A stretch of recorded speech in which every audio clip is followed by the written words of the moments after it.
బుల్లితెర నటి, 'Bigg Boss' fame Rithu Chowdary చేసిన ఎమోషనల్ పోస్ట్ ప్రస్తుతం సోషల్ మీడియాలో వైరల్‌గా మారింది.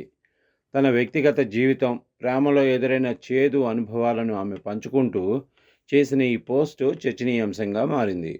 తన రిలేషన్‌షిప్ బ్రేక్ అయిన విషయాన్ని వెల్లడించిన రీతు, సమాజం అమ్మాయిలను చాలా ఈజీగా జడ్జ్ చేస్తుందని, కానీ వాళ్ళు ఎదుర్కొనే బాధను ఎవరూ అర్థం చేసుకోరని ఆవేదన వ్యక్తం చేసింది.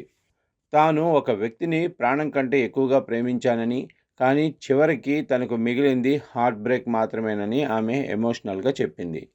ఇంకా ఒకప్పుడు తను ఫ్రెండ్‌గా ఉన్న అమ్మాయితోనే అతను రిలేషన్‌లోకి వెళ్ళిపోయాడని చెబుతూ తన బాధను బయటపెట్టింది. ప్రేమలో మోసపోవటం వల్ల తాను తీవ్రమైన డిప్రెషన్‌లోకి వెళ్ళానని, అయినప్పటికీ తన కెరీర్ కోసం బయటకు నవ్వుతూ ముందుకు సాగుతున్నానని రీతు వెల్లడించింది. తనపై నెగెటివ్ కామెంట్స్ చేస్తున్న వారిపై కూడా స్పందిస్తూ, ఆ ఆరోపణలు తనను మరింత బాధపెడుతున్నాయని, కానీ నిశ్శబ్దాన్నే తన బలంగా మార్చుకున్నానని తెలిపింది.